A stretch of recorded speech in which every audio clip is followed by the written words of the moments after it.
Hello everybody and welcome back to another Kings of War battle report. I'm Visibly Riley, and this week we have Elves versus Abyssal Dwarfs in a 2300 point battle of Control. Now a quick disclaimer before I get into the army list, this battle report doesn't have the most painted models on it, so if that's something that bugs you, feel free to come back maybe next week or the week after and we'll have a nice fully painted battle report for you. Or feel free to downvote the shit out of it. Honestly, it doesn't really bug me, and if anything, it just helps my YouTube analytics, so go ahead. Moving on to the list, we open with my opponent's Abyssal Dwarf army. It opens with 2 troops of Abyssal Berserkers, then we have 2 troops of Gargoyles, followed by a horde of Decimators with the Blessing of the Gods, 3 hordes of lesser Obsidian Golems, not all of whom, 2 of whom have the Charnox upgrade, and then 1 has the J-Boots, 1 has Brew of Sharpness, and 1 has Brew of Strength. We have a Hellthane with the Hellforged Overmaster to gain the +2 Wild Charge aura and Inspiring. Then we have an Ironcaster who replaced their Fireball 10 with Surge 8. We have Dravik Dalkin, and finally, Infernock. Moving forward onto the Elf list, we open with 3 troops of Kindred Archers, followed by 3 regiments of Kindred Gladestalkers, 2 regiments of Silverbreeze Cavalry, 2 hordes of Draken Riders, one of whom has the Brew of Strength, the other has the J-Boots. Then we have an Elven King with the Mace of Crushing, a horse, a saber-toothed hunting cat, and the Shard Blade.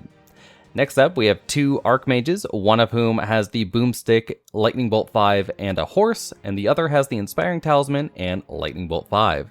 And finally, we have Argus Rodinar. Moving on to the scenario, Control's I like Control a lot. So you divide the table up into 6 2x2 squares, and then you add up the total unit strength of each player's units within a square at the end of the game. If you're straddling a line, you have to choose which one you're in. You have to be the one that you're majority in, but then if you're really straddling it, you just choose one. And then the player with the highest unit strength in each square at the end of the game controls it. Furthermore, you get 2 victory points if you control the center square of your opponent's half of the table versus 1 for everything else. So for how that looks, we have these squares are all worth 1 to all players, and then these center squares are worth either 1 point if this is your side of the table, the cool side, or 2 points if you are going into the warm side, right? So that you're just gonna reverse like that. So pretty simple. I actually kind of like this one. Of all these score at the end of the games, this is my favorite because it encourages people to spread out. Straddling the line is, it's an actual thing. It's a bit more interesting. Your movement during the game allows for greater agency in scoring at the end of the game. So moving on, we've got the terrain. First off, we have 2 height 9 forests with no trees in it because we deployed units. Then we have 2 height 1 pieces of difficult, followed by 1 height 3 hill. We have 4 height 2 obstacles and 2 height 9 impassables. I actually probably should have run these not as height 9 in this game. I wasn't thinking about it. We came down to a different place this week, and honestly, I forgot almost everything. It's a miracle I brought my terrain and army. I had no dice, I had no tape measure, neither did my opponent, so we're really nailing it. So yeah, I didn't really think about it during the game because we were getting set up, but I should have lowered the height on these a little bit just to make it interesting. Anyway, moving forward on to the deployments. Actually, let's talk about the terrain real quick. I did build this table, as I do most weeks, and again, I try to do these diagonal shooting lanes, right? So we have a pretty open area right there, but then there's some difficult terrain you can get in to hide from any possible war engines.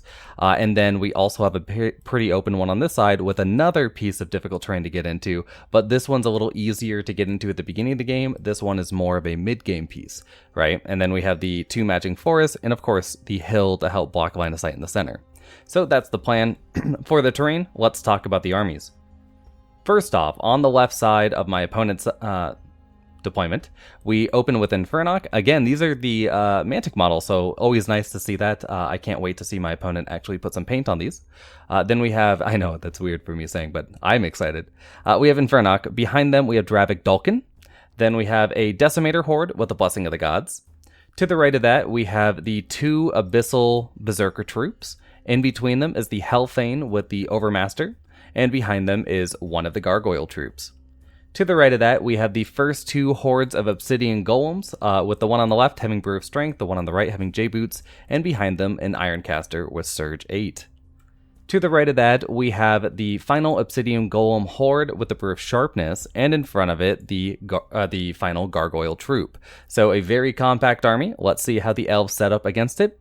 Starting on that left side, opposite all the Obsidian Golems, we have both the hordes of Draken Riders, with the one on the left being the Brew of Strength and the one on the right being the Potion of the Caterpillar. Now, I probably would have reversed this normally, but I deployed these out and didn't even think about their items, so I thought it only fair to randomize which unit was which for my opponent, so it ended up being this one, the Brew of Strength, and that one, the Caterpillar, so, happens.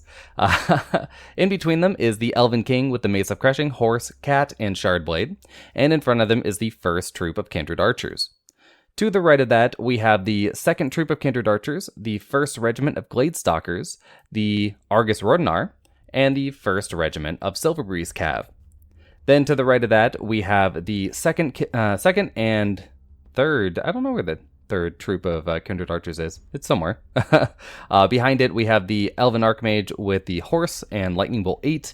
And then to the right of it, we have both the Gladestalker regiments and the second Elven Archmage with the Inspiring Talisman and Lightning Bolt 5. And finally, we have the Silverbreeze Cav regiment ready to rock. So that's it for deployment. Let's move on to turn 1. So turn 1 looks a little like this. The elves win the roll-off and move forward. I have quite a few guns. So I'm not going to push too far forward, but I do want my opponent to feel a little pressured, right, with my shooting. So yeah, I decided to scout forward, obviously, with the Gladestalkers into this terrain, so I'm not going to be taking the terrain or the movement penalties on my shooting turn. And then I just move forward with my Cav to be just barely within 18 inches of their intended targets.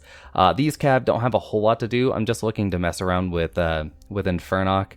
I don't know. It's hard for me to wrap my head around the fact that Dravik has Fireball 12. So I'm like, yeah, this will be fine. And then, Infernock is speed 6, so that's an 18-inch threat on that Fireball on top of the extended threat from Dravik himself. So I don't know, maybe not the best plan. But over here, speaking of not the best plan, Abyssal Berserkers are a unit that I actually really like. I think they're interesting. I think they're well statted. Maybe the cost is a little off, but I'm not going to say too much on that because I haven't personally put them on the table. But I do not like the idea of two troops right here, just on their own, in the wind, because they're just going to get shot. So yeah, I'm just going to move forward and try to take them off the table. We have the weak unit of gargoyles back here to take out. So that's pretty much the plan, is take out everything that's not Def 6 in this Abyssal Dwarf army and then worry about the rest later. And then off here to the right, you can see, yeah, the two Draken hordes just advance forward. Again, I wish these guys had Pathfinder, but, they don't. I wish these guys had Pathfinder. These guys had Pathfinder for sure. So yeah, we're facing off against all the golems. I thought about actually deploying these on the left side and just stacking the entire side, but I kind of wanted my opponent to get a game because they are a fresh player. They have not played a lot of games, and you might have noticed with the list, it has a lot of points in magic items, and that's only because my opponent doesn't have the models just yet. I think they sent me a message actually the other day saying that they had finally picked them up, so I'm excited for him. But anyway, for now, I just went, well, the Draken Riders can fight off these units, and it could be fine, so let's do it. And then I did scouted onto this hill with the final regiment of Gladestalkers because it gives me, line of sight on pretty much the table. And on top of it, my opponent's a little too slow to deal with it. I did then move forward with these archers, and I am on the hill. I'm not just leader point on the hill. So yeah, we're just going to do that. Oh, there's the last, I was looking for you. The last regiment, or last troop of archers is behind the Draken Riders. I'm just looking to grab a table 6 with that. I'm not really looking for any damage output or chapping opportunities. Although if they come up, I do have them here. I'd prefer to have at least one of these units back here. So anyway, especially because the Drakens are probably not going to end up anywhere near this 6 of the table. They're going to be, elsewhere. So that's the plan. Let's go into the shooting. Here's a picture of that represents my shooting this turn, where I was hitting pretty well, but I rolled so many 1s to wound. Like, this is not even the worst roll of this turn, right? So a lot of looking for 3s, because I'm shooting on those Abyssal Berserkers and Gargoyles this turn, and just rolling a lot of 1s. So it's kind of funny. And here's the end of the turn, but it doesn't matter too much because I have so much shooting that I can just make up for it with another round. It kind of sucked because, again, I had to use my lightning bolt to take down both these lightning bolts. So this one my opponent has cover from, this one they don't. But I had to use these to actually fire into stuff like the gargoyles and the Abyssal Berserker troops because my archers, my bows just missed, or didn't miss. They failed to wound this turn, so a little unfortunate there. But I still did pretty well here. Both the troops are gone. The gargoyles here are gone. These gargoyles are wavered, I remember that. Just because we don't have any markers, so instead we're just using army lists and marking it down there because both of us were, just so ready for this.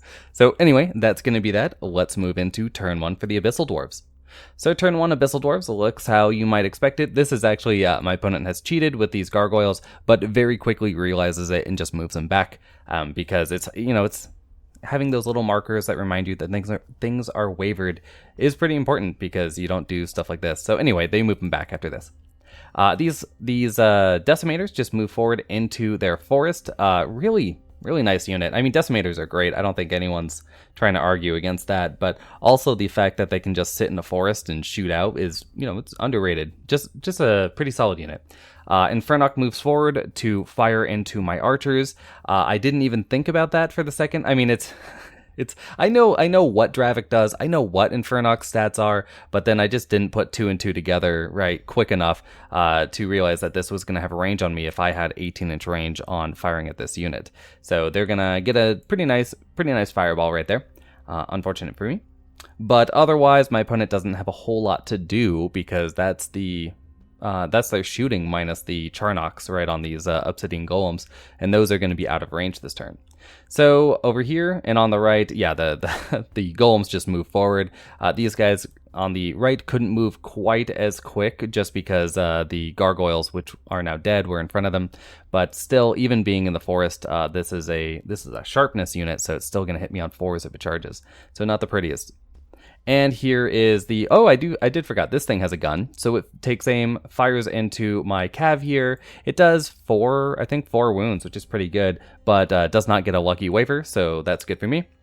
And we'll move on to turn 2. So turn 2, I did forget to take a picture of the other unit of Silver Breeze cav. They did take damage from the fireball. And I actually have 1 wound dial, so it's on them right now. I think it's like 3. It's not a whole lot. And they're not wavered, so it's fine. As you can see, we pretty much just back up. This scenario, again, it has 6 places to grab. I have 2 flying units, right? And my opponent is, besides the gargoyles, is speed 6 at most. So I'm just planning to hold back. I'm going to fire as long as I can, and then I'm going to charge in. I'll probably charge too quickly because, it's fun. But I'm just going to charge in with the Draken Riders and try to take out these units while I go. And if I choose to not do that, if, something weird happens on this side with my shooting, I'll just hold back because I have that opportunity. So it's a little duller, but, sometimes you have to play the hand you're dealt, and that's a lot of def 6 for me to go through with all my puny little archers. So anyway, we just hold back and move back out of charge range of all these units and out of shooting range of some of them, like the decimators, I think are out of range. So anyway, with all my shooting, I fire off into the decimators. I unfortunately don't do too well here, but I wasn't expecting to.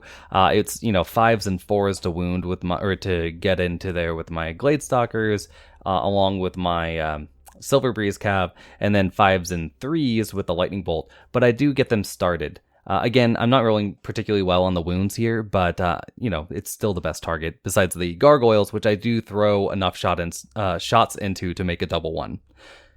So right here with these shots, yeah, they fired into the gargoyles, and I do not roll a double 1. I blow them right up. And here is the end of turn shot. I had no other charges, so you can see sort of the retreating backline here. I mean, this is a pretty common thing to do where you push forward with a line, you retreat with it, right, and then you come in with your pincer, right?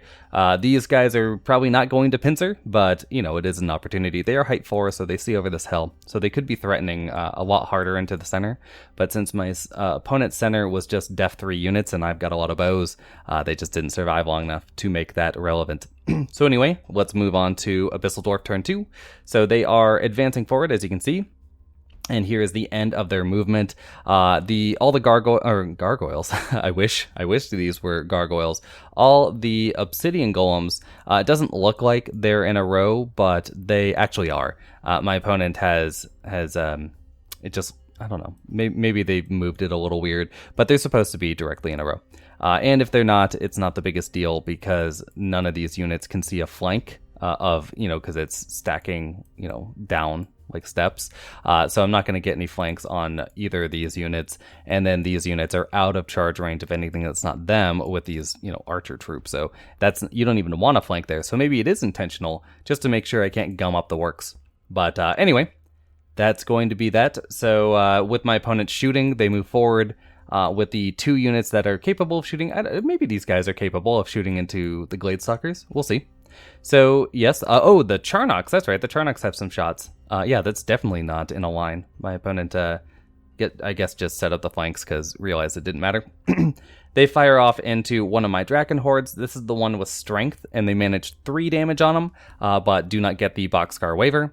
And over here with the Charnox, or not the Charnox, what is that? The Hellfane fires into my troop of archers, and this is my opponent was originally planning to fire into my into these Silver Breeze Cav, which are wounded, but even wounded, this unit was easier to kill. I guess they took like 3 damage then, because that would be an 11, 13, that would be a 10, 12. So they fire into this just to try to kill them off. And over here, Infernoc channels that fireball into this unit. Yeah, now it's at 9 damage. But again, I think my opponent only manages a waver on this unit, so pretty lucky. That'll be another turn of shooting they are required to get through me. So this is going to be the end of Abyssal Dwarf turn 2 and the end shot for turn 2. Things are looking a little bit more lively because we're probably going to see some charges on my turn and my opponent's next turn as opposed to me just backing up. So let's see it with turn 3. So turn 3 for the elves. Yes, there are some charges, and we're starting to get a bit more of a scattered line here as I move back or sit still with select units. So first off, on the left, the wavered unit of Silver Breeze, yeah, they back up. I just run away. My opponents, the only thing they can do is channel that fireball with Dravok into Infernoc and shoot at me, which means that Infernoc is not charging. So I'm okay with that. I sit still with these Gladestalkers. I think they might have also been wavered by my opponent's Decimator Horde. So yeah, we're just gonna sit there. I know these guys are wavered. The troop that the Hellfane fired at. So they are wavered. They're just gonna sit there and protect this wizard, which I'm actually fine with. I'm not sure I would have moved them anyway. I might have moved them forward just to keep this away from my line, but otherwise I'm okay with just sitting here and accepting that charge. So that's going to be it. Is this... I don't think this unit's wavered.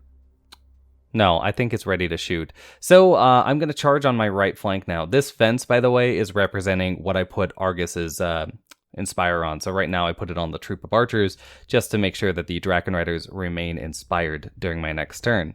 Since I'm sitting behind a barrier and my opponent has only 1 unit that I think will be able to shoot at me. So that should be fine, right? So we take both the Draken Riders into the Horde with sharpness. My opponent makes a bit of a mistake here in that I can not clip the terrain and be just fine there, but I do have to protect myself a little bit, so I send my king into the far unit. So this is the strength unit, I want to say, just to block it up a little bit. Now, they're probably going to walk right through that king in one go, but we'll see. Moving forward, we see all the king's shooting goes into the Hellfane. I actually managed quite a few wounds here, but I do not manage to kill. It's still a -18. I think I did 8 wounds to it. So yeah, pretty good. And over here, the double Draken Horde is too much for the horde of obsidian golems, and they are wiped out. Feels good there. And again, I wish this was the Pathfinder unit, but at least it's the Pathfinder unit is protecting the strength unit, so maybe it was the correct deployment. So anyway, let's see the king fight. I do 1 wound, so enough to turn off their shooting, which I guess will have to be good enough for me. But they are locked in pretty well, just to block their ability to charge in. So here we see the end of turn for elves, I should say, and we move into turn 3 for the Abyssal Dwarfs. So turn 3 Abyssal Dwarves looks a little like this. We've got Infernoc advancing forward, looking for that fireball. I don't remember if my opponent chose to move this again, just to face in a little bit more. I know that they wanted to just make sure that all this is in their front, so fair enough. And then the Horde of Decimators moving forward to try to finish off the wavered Gladestalkers and wounded Gladestalkers. We have the Hellfane deciding to go and try to kill off this troop of archers. I'm cool with that. Anytime that happens, it's good. And you can see I moved this unit. I guess I moved it... I must have taken those pictures during the movement phase and just forgot about... Yeah, because I hadn't moved this unit yet. I did move it forward and pivoted to fire because I could have fired into the Decimators. I ended up firing into the Hellfane, but I also protect against this Hellfane being able to do too much against me because, again, I'm pretty sure that my king will be able to handle this. This Horde cannot back up, cannot disengage from my king and go to the side because it'll hit this piece of terrain, and the king is mighty, so even if I fail to do any wounds, it doesn't matter. They cannot charge through me. So I'm pretty well protected here. Anyway, the Horde of Obsidian Golems right here, that is the one with J-Boots, I believe, charges into my Pathfinder Draken Horde, so we'll see how that goes. And here's the shooting. So Dravok channels a fireball into me, managing to get me up to 11. That's not the best. I mean, it's not absolutely that poor, but yeah, they do manage to get a kill, so that's good for them. And over here, the Hellfane, if you're wondering if a Hellfane can take a wounded unit of archers, yes, they can. And then we have the Horde of Obsidian Golems charges into the king and only manages to get a waiver. So pretty unlucky there because that's 18 attacks on 4s and 2s and then with Vicious, and I am a mere 13-15 nerve. So I feel pretty good about getting that waiver. And over here, these guys, I can't remember if they flubbed the roll here.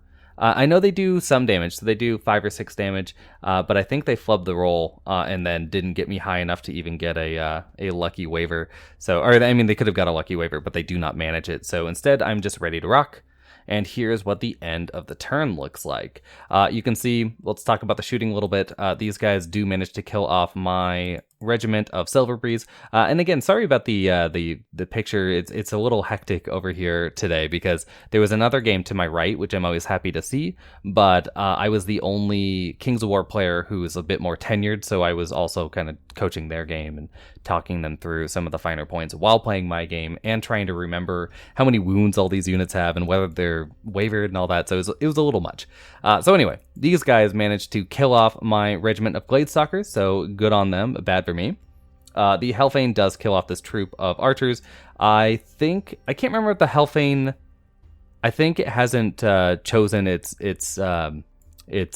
disengage, or not its disengage, its end of combat reform. So I think in the end it decides to fall back a couple of inches, because if it fell back at least 2, I think it manages to get these 2 in its front and this one into its side. But because of all 3 of these units where they are positioned, there's no way to block a flank charge, and really they're just trying to make sure they don't get rear charge. So trying to get these guys into the flank, not the rear, would be prudent for my opponent.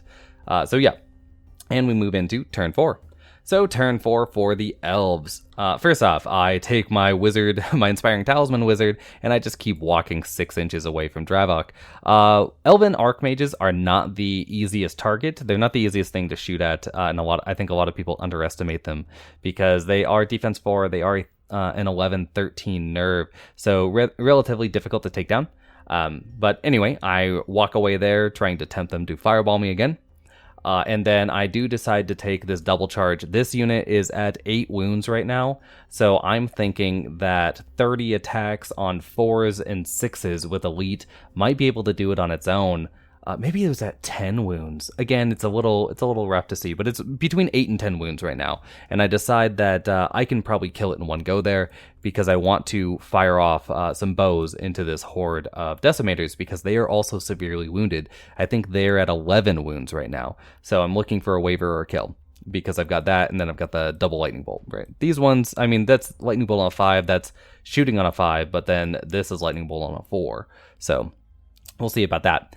Over here on the right, you can see, yeah, that's a double charge from Draken Riders. Again, never want to see that. At least these ones are hindered this time. So that'll be 4s and 4s, and then that'll be 3s and 5s because I've lost my Thunderous Charge. I do take the Elven King, and I disengage 1, and then I disengage 1, I individual pivot like so, I back up, and then I nimble pivot to where you can see me, and then I just take this charge with my archers.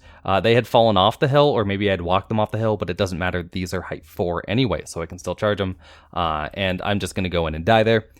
Those are strength guys, so we gotta take out these guys first, and then we can take out the last elementals, and it should be pretty much GG at that point.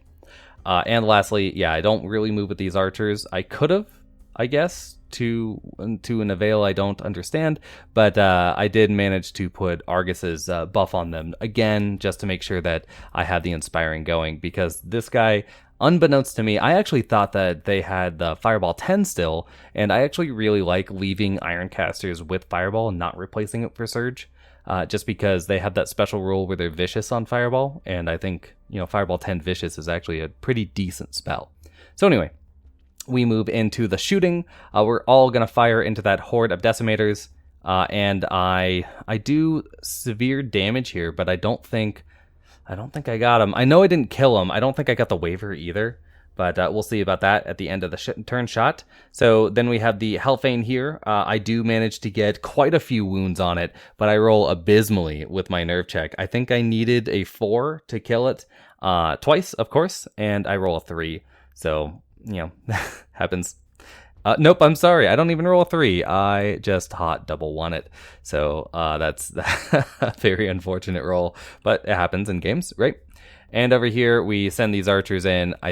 I think I did 1 wound, so that's actually pretty fun, just to make sure that they don't get the Turnox, because they are a shambling unit, meaning they can disengage 1 inch, shoot at me, and then surge 1 inch and kill me, or disengage 1 inch, shoot at a different unit like my Elven King, and then surge for the kill. So I'm glad I did the 1 damage.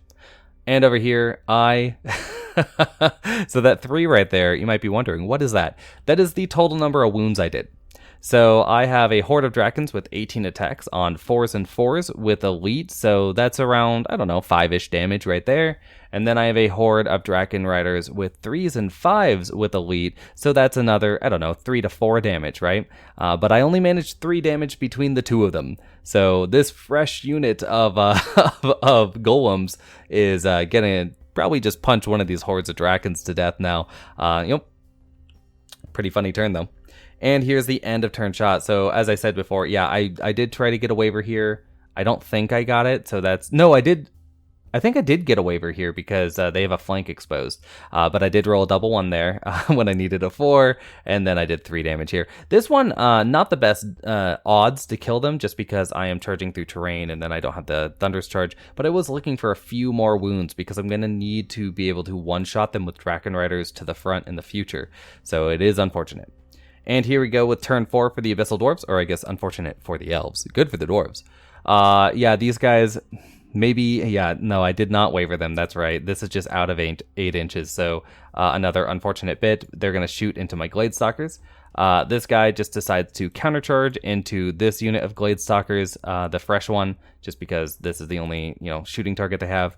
Infernock moves to be able to fireball these guys if they need to, but also to fireball my wizard. That's probably more likely because a Horde of Decimators can probably kill a regiment of Gladestalkers. So yeah, that's going to be it for the shooting.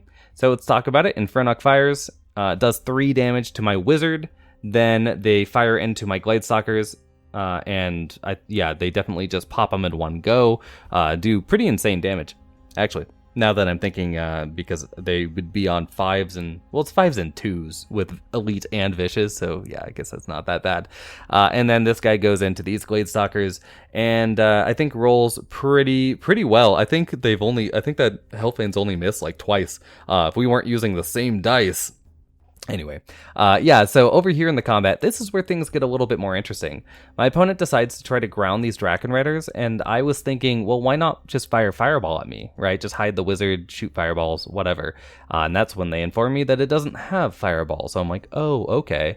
Well, in that case, I see this as a pretty decent play, because this guy cannot block a flank charge from a flying unit by movement. They have to actually ground me, and Abyssal Dwarf wizards hit on a 4+, so 4+, 5+, not the best odds, but they could manage it, and unfortunately roll 1 to hit and fail. They might even just be true vicious, right? I don't think they are. And then over here, this is the big fail. These guys are the J-boot holders, charge into my horde of dragons that are already pretty damaged, and only managed to get a waiver on them. So yeah, we're just raining these bad nerve rolls, right? And here is the end of turn shot, as you can see. Yeah, the Gladestalkers did get killed off. These ones aren't dead, but I believe they are wavered. They're either wavered or not. I wish I had better answers. I bet you do too. But I think that they are I think they're unwavered, actually. We'll see in a second. But the big thing being, again, this horde of Dragon Riders is up. These guys weren't hit, so that's an easy flank charge, and so on and so forth. So let's see what happens in turn 5. So turn 5 for the Elves. First off, we are going to disengage with these Dragon Riders and move as far back as we could to just get away from this unit. Sorry. These guys get an easy flank into this unit. They have 3 damage on them still, so I'm looking for a pretty good kill there because, again, I don't land in the terrain. I'm not disordered, so that's going to be 36 attacks on 3s and 3s with elite. Yikes, that's a lot. I send the good king in for good measure, because if I kill this unit off, I can just side saddle up next to this unit and go kill my king. It's already wounded, right? Let's get rid of it. And then I do send Argus's special buff onto my special boys, again, to give them a bit of inspiring.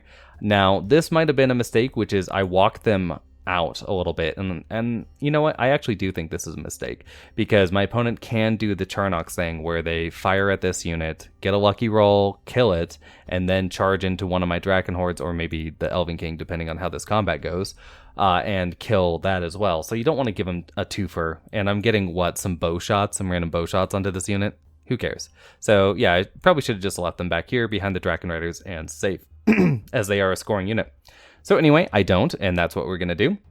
I do move these remaining shooting units. As you can see, I backed up with these guys to be out of the possible range of this. I can't back up out of Infernox range, though, so we're just going to sit there. And then both the Lightning Bolt just sit here. We're going to rain down some pain onto these Decimators, hopefully killing them this turn. And lastly, I've got a charge here, so I'm not wavered, into the Hellfane to try to kill it off finally. So let's see what we got. With all the shooting, we fire, including this lightning bolt, and we fire into, actually, hold on, let's go back. This shooting goes into the Decimators, gets them to double ones, and I'm like, well, I don't need to shoot at them anymore. So this lightning bolt instead fires into this unit of elementals, the Brew of Strength guys. I do 1 damage to them, so they're at 3 damage, I believe, right now. 1 from the king, 1 from my lightning bolt, and 1 from the elven archers. So again, this is at 3. It's really important to get your pip damage onto Def 6, especially when they don't have healing. So we're going to see about that. And here we go. I do manage 1 damage with my Gladestalkers, which puts the Hellfane on double ones, and I do not roll it again. Kill them off. And over here, the dragons to the horde, or the Dragon Horde to the flank is too much for those guys. I kill them and I side saddle a little bit just to make sure that I'm out of charge of these guys, because when the king disengages first, or not disengages, but does the reform at the end, I just crab walk, I roll a 3, I go to here, and I go, well, now it's impossible to actually surge charge this unit, because this unit cannot rotate far enough to actually not be on top of my king, right? And so on and so forth. Like, they can't end closer to the king. They had to end farther away to get that off, so they're not going to be able to get this, so I'm pretty safe. And here is the end of turn shot. As you can see, the elves are, we're a little beaten, but ready to rock still, hoping to get rid of these final rocks and be done with it. So let's move into turn 5 Abyssal Dwarves. So turn 5 Abyssal Dwarves, let's see what they've got. We move the Infernoc forward with Drivok behind them, ready to shoot down. I think they're going to go for these guys because they're the easiest target, or these guys. Either these two units are wounded. I'm not sure why you would fire at this wizard, but I guess maybe. And then over here we have the horde of lesser obsidian golems going into the king, looking to kill that off. At least they can have my king, right? The king in the north is dead. So let's see about that with all their shooting. So they fire off into my glade stalkers, and yeah, let's just tip all those painted models onto the floor because they're dead. And over here, yep, another tipped painted model because the king dies. It's actually pretty bad. My opponent, I mean, not bad for me, it's fine. But my opponent rolls terribly and does like 1 wound to this king, but thankfully doesn't fail the nerve check because it's not bad until the nerve roll. And here we go with these guys. Oh yeah, I was like, what is this? The Ironcaster, I forgot to mention. Yeah, it goes for another charge. This fence is not a fence. It is just marking my inspiring. So it goes in here, does its 1 attack, and again, rolls a 1. So no hit. I'm ready to fly again, and I'll still have my Thunderous Charge. So here's the end of turn 5 shot. Let's move right on in. Actually, let's talk about this real quick, which is this unit just pivots to make sure that both the Drakons are in its front. And that's it. So let's talk about turn 6. So turn 6 for the elves is a pretty simple one. Again, I just back away from Infernoc. I move onto the hill, and I double charge into the final, or one of the 2 scoring units my opponent has left on the table. I am ready to shoot into this Overseer? What is it? Ironcaster. Forgot what it was called for a second there. So the Ironcaster, I can fire into it with Lightning Bolt and some archers just to try to get some damage.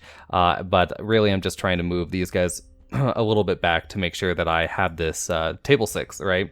Because these 2 units are in separate ones. I can back up with one of my units here and be in this 6 and go forward with another unit after I kill this. And then I'll be in two more 6. So let's see about it with turn 6 for the elves. First off with the shooting, we fire all this into, I believe, Infernoc.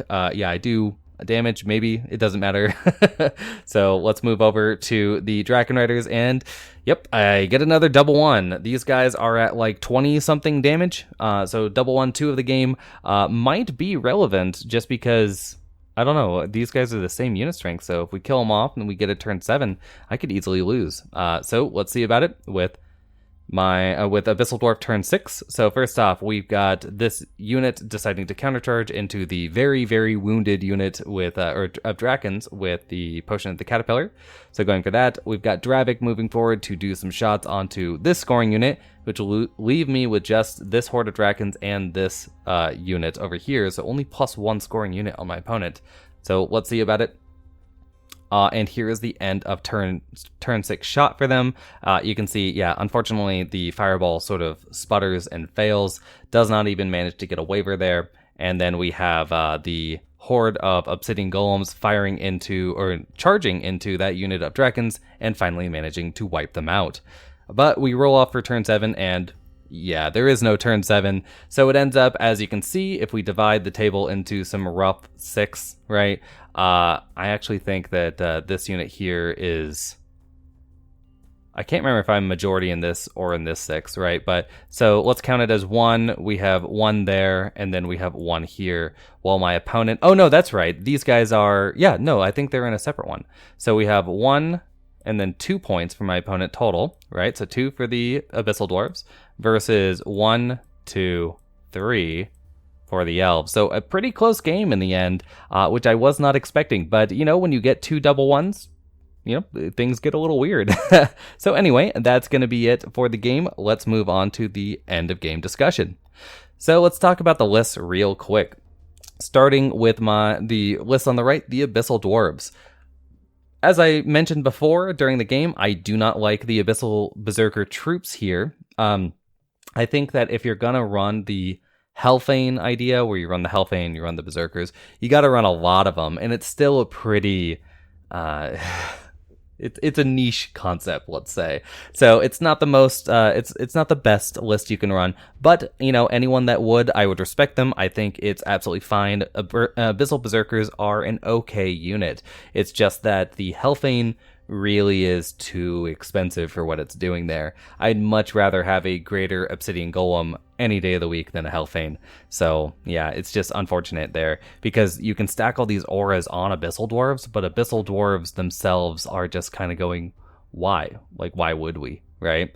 So anyway, I don't like the troops. I don't like the Hellfane. I do like the models. I love the Hellfane model, and I don't know what the Abyssal Berserkers look like. Are they just the normal dwarf Berserkers but painted differently? I don't know, but either way, you could do something cool with that. There's tons of Dwarven Berserker models because of the ubiquity of Slayers. So I'm really into that. I think it could be a cool army, but don't just put two troops and a Hellfane in. I don't think that works. The Gargoyles are fine. 2 troops of Gargoyles, pretty standard. The Horde of Decimators, yeah, that's a great unit. With the Blessing of the Gods especially, just really, really throwing out that damage and making a decent center line. I would say that it needs to be protected by some other units. If you're going to run the Obsidian Golem package, maybe run maybe take out one of the hordes of golems and put in some other stuff to help the decimators out. Even regiments of decimators will help decimators, but I'd probably go berserkers if that's going to be your weird little pick there, right? And moving on, speaking of the lesser obsidian golems, yep, they're an amazing unit. Dash 17, def 6, speed 5, and then they are crush 2 vicious, right? Just amazing. I'm not so sure about the Charnox upgrade. It's 30 points, but my opponent's been using it quite a bit, and I think I think they like it, right? They've really been getting some damage out of it, so, whatever floats your boat, I guess. The items on these units are not the best, but that is only because my opponent did not have whatever their final 100 points. Maybe it's another troop of gargoyles, or maybe it's another troop of berserkers. I don't know, but yeah, the items aren't necessary. The units are fine on their own. They maybe like J boots. I would say stuff like the Han Sanguinary Scripture and the Ages of the Elohi are pretty good on there, but only if you're going to run the Ironcaster heal idea, right? So Ironcasters can heal golems. You bring a couple of them and you give them, at least one of them, the Shroud of the Saint. So I think you could do something like that, but maybe it's a bit of overkill. Anyway, I think they're fine without any items. The Hellfane, as I said before, I wouldn't run this over the Greater Obsidian Golem, but again, it is still a Dash 18, Def 6 unit with Crush 3, so melee 3 plus, 9 attacks, it's solid, it's fine, right? I just don't think it synergizes particularly well with what Abyssal Dwarfs can bring because of poor internal balance. Next up, we've got the Ironcaster. Ironcasters are great. I don't like replacing Fireball for Surge, but Surge, I believe, is a 30-point upgrade, so maybe do it. Dravik Dalkin.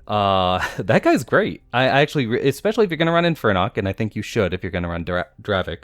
But yeah, just really cool unit, really powerful unit. It's not ridiculous, but, it's Fireball 12, it's Surge 12, maybe even has a high heal, I'm not sure. I just know about the Surge and the Fireball, really.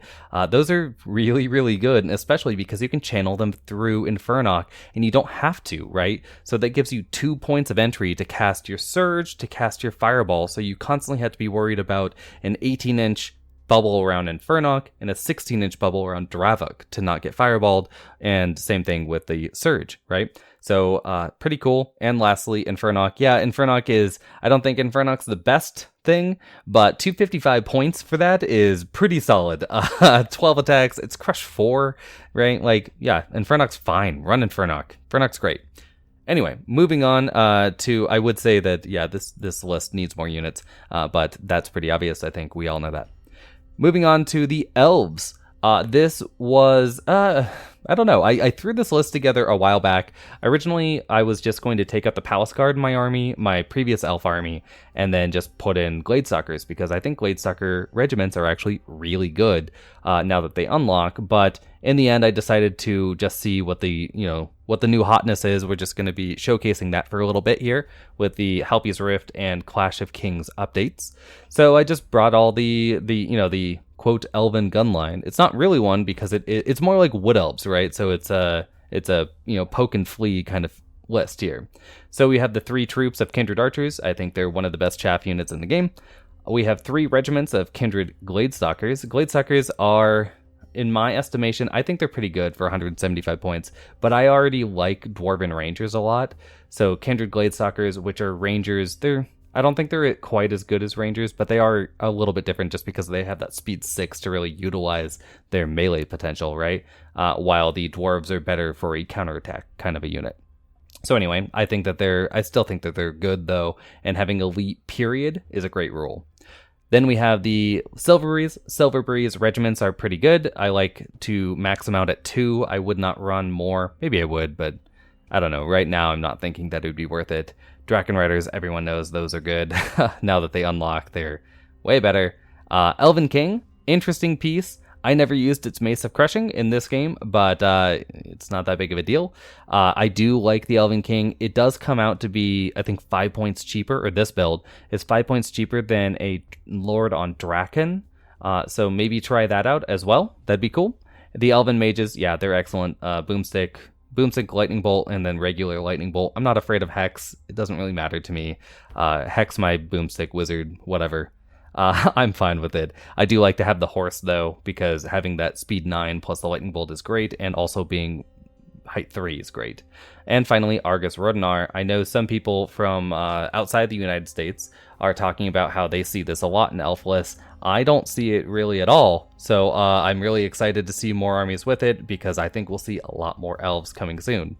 My last thoughts on the elf list: I would tone down the shooting. This list is very weak against phalanx or decent defense phalanx armies, which might be a thing that's coming up because of Kaboka and the Wiltfather and Forces of Nature. So, and I'm not saying that that's a broken concept just yet. I don't know. I haven't played with it or against it, but I am saying that it's probably going to be popular because all those things are already popular, and you're giving people a new thing to rail against or rattle their chains at, so might be good. Anyway, last thoughts. Yeah, I don't think I really have too much. I'm glad my opponent got a game in with me, and I'm excited to see their list evolve. I hope you guys liked the battle report, and until next time, bye.